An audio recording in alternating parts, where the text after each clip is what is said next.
India में मुसलमान KFC का चिकन खा सकते हैं या नहीं? चांद मियाँ उत्तराखंड से सवाल करते हैं।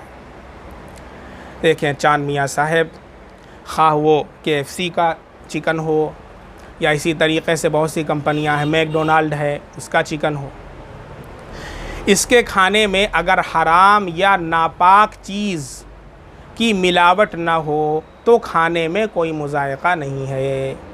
और गोश्त के सिलसिले में अब आप कहेंगे कैसे मालूम चलेगा कि उसमें मिलावट है कि नहीं है? तो आगे बात सुन लें। गोश्त के सिलसिले में जब तक हलाल होने का मुकम्मल यकीन ना हो जाए, कहीं भी आप जाएं, किसी भी होटल के अंदर जाएं और होटल का मालिक कहना है हमारे यहाँ ठीक होता है, दुरुस्त होता है, जब तक मुकम्मल आपको यकीन ना हो जाए गोश्त के बारे में कि वो हलाल है और हलाल तरीक़े पर उसको बिस्मिल्लाह पढ़ करके ज़बह किया गया है, उस वक्त तक नहीं खाना चाहिए। आजकल होटलों में गोश्त को हलाल बताया जाता है लेकिन उस पर एतमाद नहीं किया जा सकता। मैं ख़ुद अपना वाक़या बता दूं।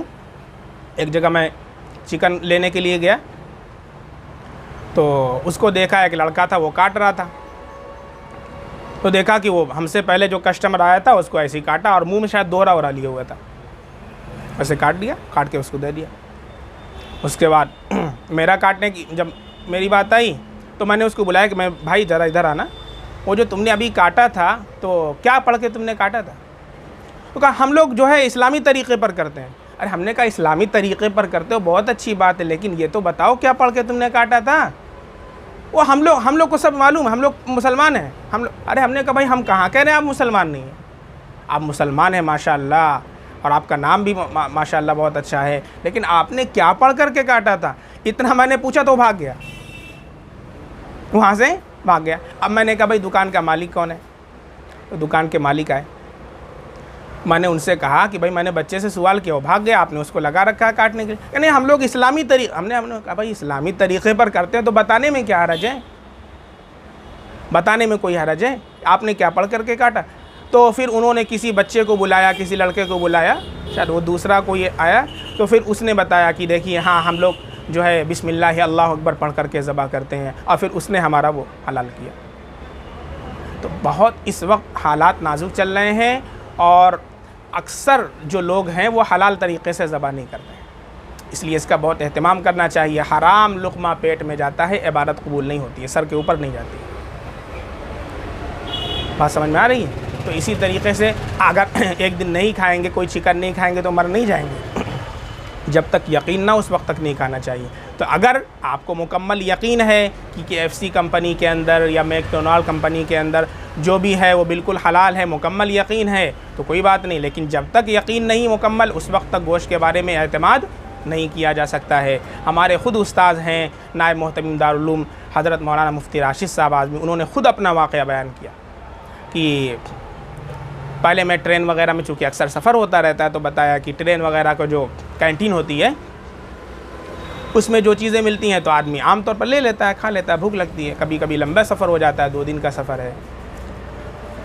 तो मुफ्ती साहब ने बताया कि मैंने ख्वाब में देखा कि वो ट्रेन की कैंटीन जो है उसके अंदर बड़े बड़े लंबे लंबे चौड़े चौड़े कुत्ते हैं, और वो कैंटीन में अपना मुंह डाल करके उसमें से पता नहीं क्या निकाल निकाल करके नोच नोच के खा रहे हैं। अल्लाह ने ताबीर के इल्म से भी नवाजा है। तो मुफ्ती साहब ने बताया इसकी ताबीर ये है कि वो ट्रेन की कैंटीन जो होती है उसमें हराम शामिल होता है। कुत्ते का लुआब लग जाए तो वो नाजायज़ हो जाता है, वो हराम हो जाएगा। बात समझ में आ रही है? तो कुत्ते उसको नोच नोच के उससे खा रहे हैं, यानी उसके अंदर हराम अज्जा शामिल होते हैं, हराम चीज़ें उसमें होती हैं। उसके बाद से मुफ्ती साहब ने कहा आज तक मैंने ट्रेन की कैंटीन का कोई सामान नहीं खाया, ना ही स्टेशन पर रुक कर के मैं खाता हूँ। कभी जाना होता है तो घर से पकवा लिया रोटी सब्ज़ी, या किसी स्टेशन पर रुकना हुआ तो किसी शागिर्द को फ़ोन कर दिया, उसने ला कर के पहुँचा दिया। बहुत ज़रूरत पड़ी तो पैकेट का कोई सामान बिस्किट वगैरह लेकर के मैंने खा लिया, लेकिन कभी इस तरह का मैंने सामान नहीं खाया। इससे बहुत बचना चाहिए, तक़वा इसी का नाम है। अगरचे फ़तवा जो है वो तो ज़ाहिर पर दिया जाता है, लेकिन तक़वा क्या है कि आदमी मुश्तबह चीज़ों से भी बचे। बुखारी शरीफ की रिवायत है अल हलालु बय्यिनुन वल हरामु बय्यिनुन व बैनहुमा मुश्तबहात। हलाल भी वाज़ेह है, हराम भी वाज़ेह है, लेकिन उनके दरमियान कुछ चीज़ें हैं जो मुश्तबह होती हैं, उनसे बचने का नाम तक़वा है। इसलिए कोशिश करें कि जब तक मुकम्मल यकीन ना हो उस वक्त तक गोश्त के बारे में एतबार नहीं किया जा सकता है, उससे एहतराज़ करें।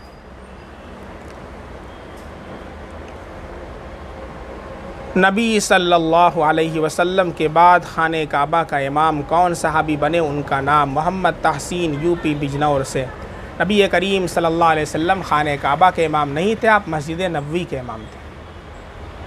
आप सल्लल्लाहु अलैहि वसल्लम मस्जिद नबवी के इमाम थे।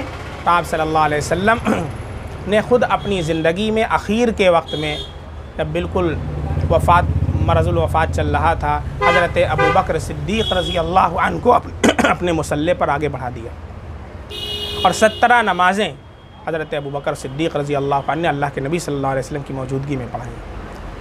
तो फिर आपके बाद हज़रत अबू बकर सिद्दीक़ रज़ी अल्लाह अन्हु ही इमाम बने। जब आपने अपनी ज़िंदगी में उनको आगे बढ़ा दिया तो फिर उसके अलावा कौन आगे बढ़ने की हिम्मत कर सकता था? बाप का मर्तबा क्या है? सिर्फ़ बाप का। मिकाइल अहमद इलाहाबाद। बाप का मर्तबा देखें, अल्लाह के नबी सल्लल्लाहु अलैहि वसल्लम की एक हदीस है जिसको तिरमिज़ी ने भी रिवायत किया, अबू दाऊद ने भी रिवायत किया। सलासु दाअवातिन मुस्तजाबातिन ला शक्का फ़ीहिन। 3 ऐसी दुआएं हैं जिनकी कबूलियत में कोई शक व शुबा नहीं किया जा सकता। नंबर 1 दावतुल वालिद, वालिद की दुआ, अल्लाह रब्बुल इज़्ज़त फ़ौरन कबूल फरमाते हैं। नंबर 2 दावतुल मुसाफिर, मुसाफिर की दुआ। नंबर 3 दावतुल मज़लूम, मज़लूम की दुआ। इसी तरीक़े से वालिद के सिलसिले में कुरान व अहादीस के अंदर बहुत ज़्यादा उसके फ़ज़ाइल हैं और अहमियत उनकी बयान की गई है। चुनांचे कुरान करीम के अंदर ख़ुद है रब्बिरहमहुमा कमा रब्बयानी सगीरा, ख़ुद अल्लाह ने दुआ बताई है रब्बिरहमहुमा कमा रब्बयानी सगीरा, ऐ मेरे परवरदिगार मेरे वालिदैन पर रहमत फरमा, कमा रब्बयानी सगीरा, जैसा कि उन्होंने मेरी तरबियत की जब मैं छोटा था बचपने के अंदर। इसी तरीक़े से एक दूसरी रिवायत के अंदर आता है रिज़र रब्बी फ़ी रिज़ल वालिदी व सख़तुर रब्बी फ़ी सख़तिल वालिदी। अल्लाह की रज़ामंदी वालिद की रज़ामंदी में है और अल्लाह की नाराज़गी वालिद की नाराज़गी में। और एक हदीस के अंदर एक वाक़या भी है बाप की आज़मत का, वो भी मैं आपको बयान कर देता हूँ। एक शख्स रसूलुल्लाह सल्लल्लाहु अलैहि वसल्लम की खिदमत में हाज़िर हुआ और उसने अपने बाप की शिकायत की कि या रसूल अल्लाह, मेरे जो बाप हैं वो मुझसे पूछते नहीं और मेरा सारा माल ख़र्च कर देते हैं। आप सल्लल्लाहु अलैहि वसल्लम ने उनके वालिद मोहतरम को बुलवाया। जब उनके वालिद को पता चला कि मेरे बेटे ने रसूलुल्लाह सल्लल्लाहु अलैहि वसल्लम से मेरी शिकायत की है तो दिल में बहुत रंजीदा हुए और रसूलुल्लाह सल्लल्लाहु अलैहि वसल्लम की खिदमत में हाज़िरी के लिए चले और अपने दिल ही दिल के अंदर वो अशार कहते जा रहे थे, लेकिन किसी से बयान नहीं किया था। अशार दिल ही दिल के अंदर कह रहे थे। जब अल्लाह के नबी सल्लल्लाहु अलैहि वसल्लम की खिदमत में हाज़िर हुए उससे पहले हज़रत जिब्रील अलैहिस्सलाम आए और आप सल्लल्लाहु अलैहि वसल्लम को बता दिया कि अल्लाह के नबी ये आपके पास जो आ रहे हैं सबसे पहले आप उनसे उनके अशार सुन लें जो उन्होंने बतलाए। आप सल्लल्लाहु अलैहि वसल्लम ने कहा कि ज़रा अपने वो अशार सुनाओ जो तुमने अपने दिल के अंदर कहे हैं। तो उन सहाबी ने कहा कि अल्लाह के नबी, मैंने अभी तक ख़ुद अपने मेरे कानों ने वो अशार नहीं सुने कि मुझसे पहले वो अशार आपके रब ने सुन लिए। और फिर उसके बाद उन्होंने वो अशार बयान किए। उसका तर्जमा मैं आपको बता दूं।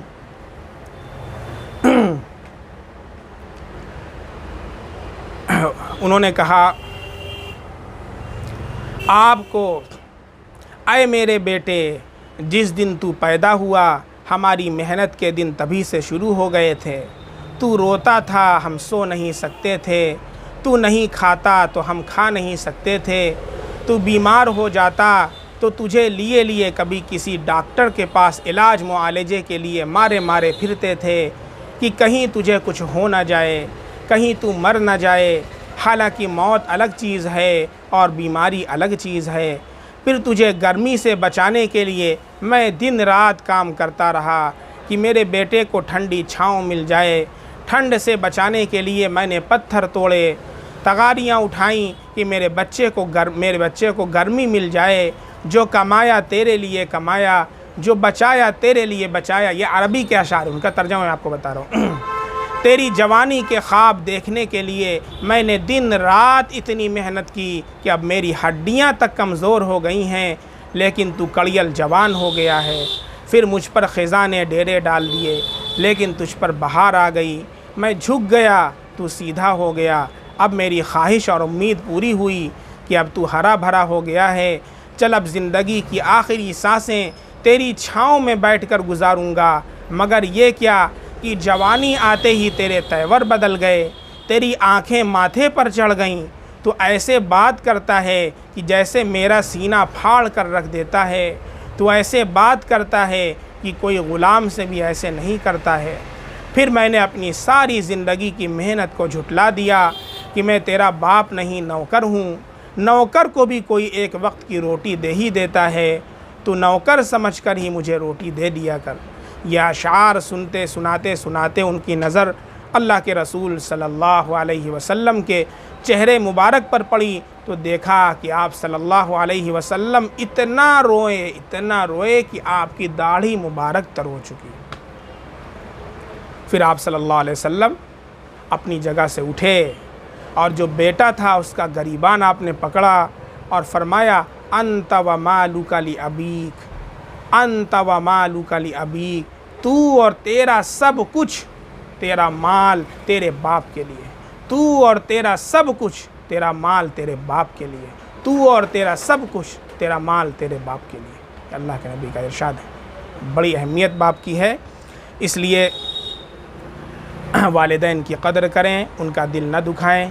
बाज़ मरतबा ऐसा होता है कि औलाद जवान हो जाती है, फिर उसके बाद वालिदैन की तरफ जो है देखना भी गवारा नहीं करती है। ये बड़ी हमाकत की बात है। जन्नत माँ के कदमों के नीचे है, तो बाप जन्नत का दरवाज़ा है। इसलिए कभी वालिदैन का दिल न दुखाएं, जब तक वो मौजूद हैं उनकी कदर करें और उनकी दुआएं लेते रहें।